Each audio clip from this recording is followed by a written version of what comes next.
Organisational culture, organisational culture सांगठनिक संस्कृति, इसका 10वां हिस्सा है, 10th पार्ट है। इसमें 30वां जो पॉइंट है वो है keeping culture alive. Keeping culture alive, एक संस्कृति को जीवित रखना, एक संस्कृति को जीवित रखना। तो संस्कृति को संगठन में या समाज में कैसे जीवित रखा जाता है, उसके लिए है। तो फर्स्ट पॉइंट है इसमें, once culture is established there are practices within the organisation that act to maintain it by giving workers a set of similar experiences, a set of similar experiences. जब एक संस्कृति प्रस्थापित हो जाती है तो यह संगठन के अंदर इसको बनाए रखने के लिए लागू हो जाती है। तो यह संगठन के अंदर इसको बनाए रखने के लिए लागू हो जाती है। कार्यकर्ताओं को उसी के अनुरूप अनुभव प्राप्त कराया जाता है। कार्यकर्ताओं को उसी के अनुरूप अनुभव प्राप्त कराया जाता है। जब एक संगठन के अंदर संस्कृति प्रस्थापित हो जाती है तो ये काम किया जाता है, ये काम। दूसरा इसका पॉइंट है, 3 forces play a particularly important part in sustaining a culture। First है इसका, एक फर्स्ट है सिलेक्शन प्रोसेस, बी है the behaviour of the top management, C है socialisation methods, socialisation methods.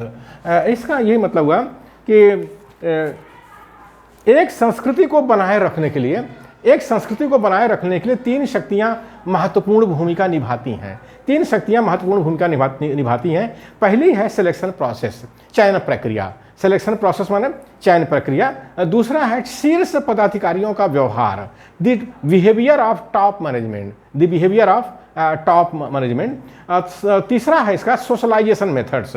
Socialisation method मतलब सामाजिकरण की विधियां, सामाजिकरण की विधियां।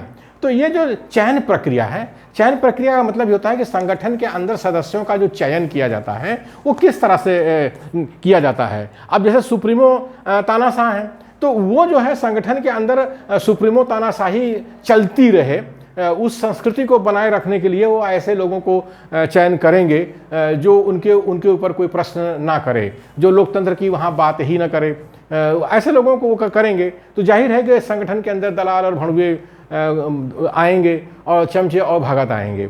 इसके अलावा किसी को जगह वहाँ पर नहीं मिलेगी। किसी स्वाभिमानी कार्यकर्ता को या लोकतंत्र में विश्वास करने वाले कार्यकर्ता का चयन वो नहीं करेंगे। दूसरा है शीर्ष पदाधिकारियों का व्यवहार। संस्कृति को बनाए रखने के लिए, जीवित रखने के लिए शीर्ष पदाधिकारी मतलब जो टॉप पर बैठे हुए पदाधिकारी हैं, राष्ट्रीय अध्यक्ष, राष्ट्रीय महासचिव या केंद्रीय कार्यकारिणी, वो व्यवहार कैसे करती है अपने कार्यकर्ताओं के साथ में, कार्यकर्ताओं के साथ में व्यवहार कैसे करती है। अगर सुप्रीमो तानाशाही का संगठन है, जैसे सुप्रीमो है, तानाशाह है, तो जाहिर है कार्यकर्ताओं के साथ बहुत अच्छा व्यवहार नहीं किया जाएगा, तानाशाही का व्यवहार किया जाएगा। तो उस संगठन में जो है, उस संगठन में तानाशाही की संस्कृति होगी।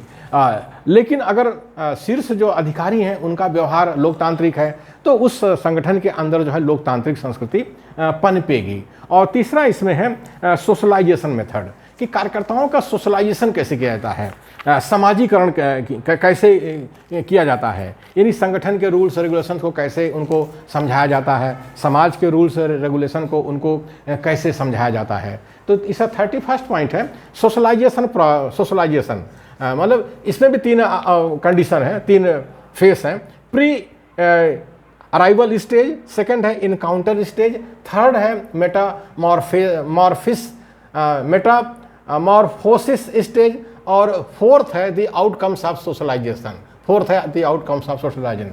मतलब कि सोशलाइजेशन के भी 4 जो है 4 स्टेजेस हैं, 4 स्टेजेस हैं ये हैं। तो फर्स्ट है इसमें, फर्स्ट है pre arrival stage. Pre arrival stage ये है the periods of learning in the socialisation process that occurs before a new worker joins the organisation.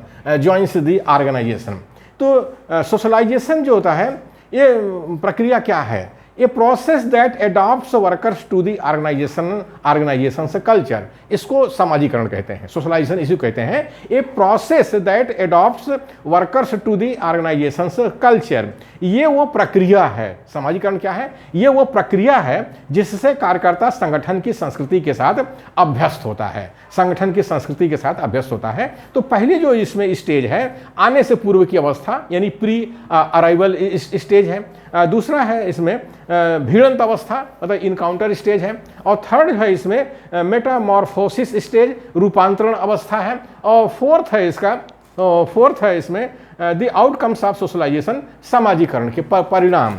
तो फर्स्ट जो है प्री अराइवल स्टेज है, आने से पूर्व की अवस्था। आने से पूर्व की अवस्था तो ये क्या है? Pre arrival the periods of learning in the socialisation process that occurs before a new worker joins the organisation. इसका मतलब है ये वो अवस्था है, यानी प्री अराइवल स्टेज में क्या है? आने से पूर्व की अवस्था। संगठन में आने से पूर्व की अवस्था क्या है? ये वो अवस्था है जब कार्यकर्ता संगठन में शामिल होने आता है। जब कार्यकर्ता संगठन में शामिल होने आता है यानी जब वो संगठन की मेंबरशिप लेता है, तो ये वो अवस्था होती है। इसमें है the pre arrival stage explicit, the pre arrival stage, the pre arrival stage, the pre-stage in the socialization process, the pre-arrival stage explicitly recognize that each individual arrives with a set of values, attitudes and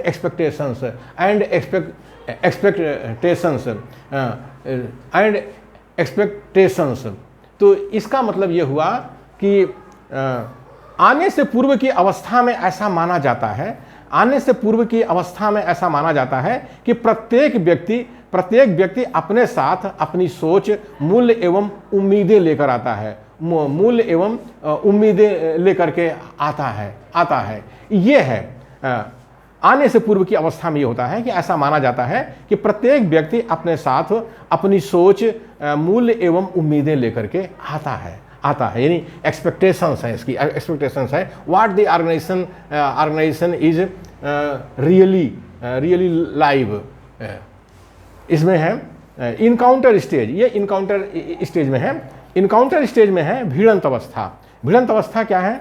the stage in the socialisation process, the stage in the socialisation process, the stage in the socialisation process in which a new worker sees what the organization is really live and confronts the possibility that expectations and reality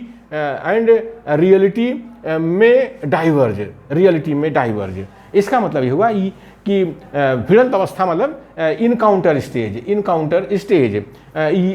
वो अवस्था जिसमें कार्यकर्ता समाजीकरण की प्रक्रिया से गुजरता है, वो अवस्था जिसमें कार्यकर्ता समाजीकरण की प्रक्रिया से गुजरता है, तब वह संगठन को यथार्थ रूप से समझता है और उम्मीदों की संभावनाओं की तलाश करता है। यानी किसी भी संगठन का कोई सदस्य बनता है तो उस संगठन से उसकी कुछ उम्मीदें होती हैं, तो उन उम्मीदों की वो जो है तलाश करता है। इसको कहते हैं इनकाउंटर स्टेज, भिड़ंत अवस्था इसी को कहते हैं।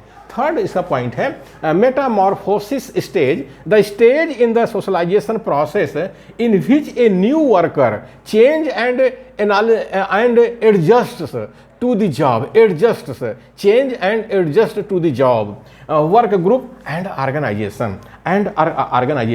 समाजीकरण की प्रक्रिया में वह अवस्था जिसमें नया कार्यकर्ता संगठन के अनुरूप अपने में परिवर्तन करता है एवं सामंजस्य बिठाता है।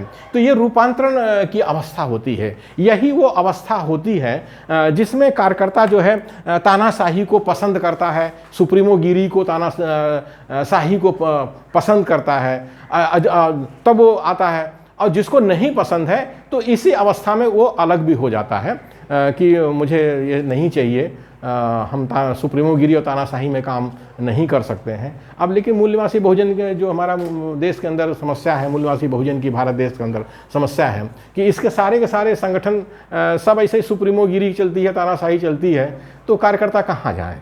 तो जाहिर है कार्यकर्ता जो होते हैं, जो दुश्मन के संगठन होते हैं, खासकर शैतान नस्ल के जो लोग हैं, वो अपने संगठनों में उनको दीक्षित कर लेते हैं। तो ये बहुत बड़ी समस्या हमारे मूल निवासी बहुजन समाज की है कि एक तरफ जो है सुप्रीमो बैठा हुआ है, दूसरी तरफ शैतान बैठा हुआ है। तो उनके सामने समस्या है, वो जाएँ तो कहाँ जाएँ, जाएँ तो कहाँ जाएँ।